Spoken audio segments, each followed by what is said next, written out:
Kayaknya udah lama banget ya aku nggak bahas manga Rikudo, dan karena sekarang lagi nggak punya kerjaan atau bisa dibilang emang nganggur, jadi ya udah langsung aja kita bahas. Di chapter atau di video sebelumnya kita udah diperlihatkan scene-scene yang sangat gelap, dimana sepulang sekolah Riku mendapati ayahnya mati gantung diri, dan yang bikin kita heran adalah Riku nggak terlihat histeris atau semacamnya. Namun ia malah melakukan hal-hal di luar Nurul dengan menjadikan ayahnya sebagai samsak. Tapi ternyata penderitaan yang Riku hadapi nggak sampai situ doang. Dia yang kemudian tinggal bersama ibunya, namun ternyata ibu Riku adalah seorang pecandu narkoba. Dan yang lebih parahnya lagi, dia hidup atau tinggal di sebuah apartemen bersama pria yang bernama Kiria. Kiria ini adalah salah satu anggota Yakuza, dan di video kemarin kita udah melihat bagaimana si Kiria sangat ingin membunuh Riku. Namun fakta yang terjadi malah sebaliknya.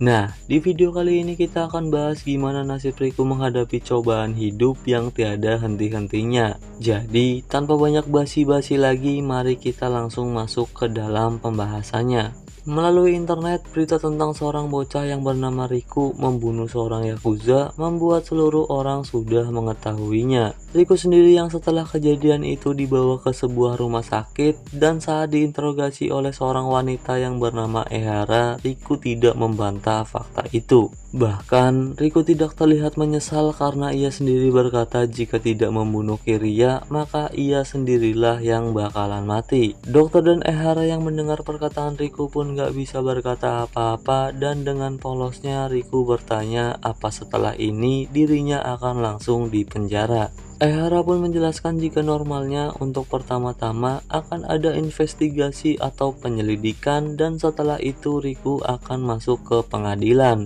Namun, bisa saja ia dipindahkan ke dinas sosial. Tapi melihat Riku yang masih kecil dan udah gak punya siapa-siapa lagi, kemungkinan terbesarnya ia bakalan hidup di panti asuhan. Ehara juga memperkenalkan diri dan ia berkata akan menghapus luka yang ada di hati Riku. Riku yang mendengar hal itu pun cuma diam, dan ia malah menanyakan keberadaan ibunya. Ehara pun menjelaskan jika ibu Riku dalam kondisi yang kurang baik, namun jika kondisinya membaik, Riku bisa segera bertemu ibunya. Ya, faktanya memang kita diperlihatkan ibunya Riku yang sedang dijaga dua orang, dan sepertinya masih dalam pengaruh obat-obatan terlarang.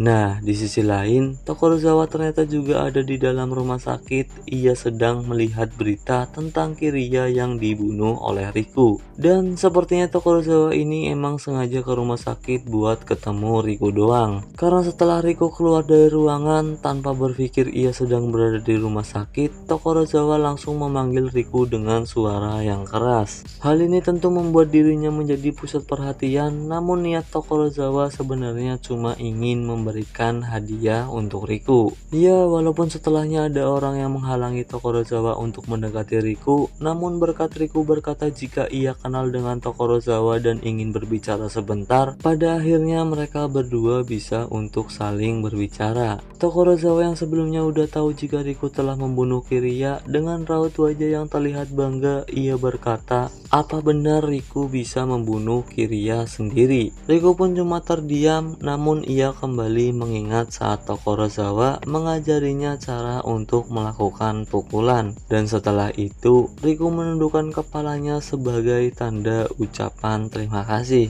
Terima kasih karena Tokorozawa telah mengajarinya cara memukul, dan berkat itu Riku bisa membunuh Kiria. Tokorozawa yang mendengar itu pun terlihat kaget, karena bagaimanapun Tokorozawa hanya tahu jika Kiria mati dengan serangan benda tumpul. Karena pada faktanya sebelum Kiria mati dipukul dengan asbak, Riku terlebih dahulu memukul dagu Kiria. Tokorozawa yang jadi tahu akan hal ini pun terlihat marah, karena bagaimanapun juga ia yang mengajari Riku caranya untuk melakukan pukulan. Bahkan saking marahnya Tokorozawa, ia sampai memecahkan salah satu lukisan yang ada di rumah sakit dan berteriak jika Riku itu idiot. Tokorozawa juga berkata dengan keras untuk apa Riku memukul Kiria dengan asbak, karena jika memang Riku harus membunuh Kiria, maka seharusnya Riku bisa membunuhnya dengan pukulan aja. Semua orang yang ada di rumah sakit pun terkejut, tapi hal ini tidak membuat Tokorozawa panik.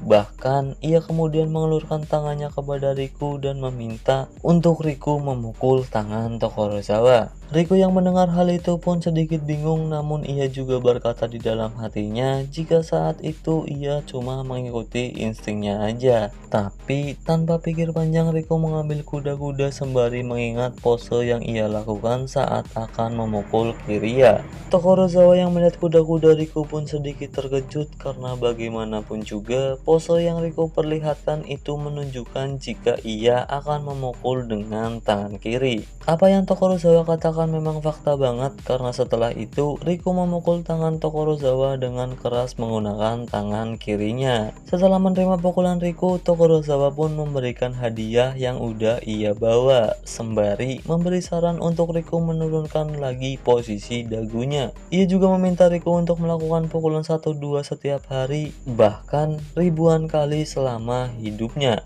Dan dengan begitu, pukulan Riku pasti akan menjadi lebih baik. Nah, di saat yang bersamaan, orang-orang yang sebelumnya datang bersama Riku berkata jika waktu mereka berbicara udah habis. Tokorozawa pun gak mempermasalahkan itu, apalagi ia juga punya urusan lain. Namun, sebelum pergi ia berkata kepada Riku, walaupun lawan Riku kemarin adalah orang yang bodoh dan dalam pengaruh narkoba, tapi ia sendiri memuji keberanian dan keyakinan Riku dengan pukulannya. Karena menurut Tokorozawa, kedua hal inilah yang sangat penting. Riku pun kemudian pergi meninggalkan rumah sakit bersama Ehara, dan hal ini juga menjadi akhir dari video ini. Jadi, bye-bye.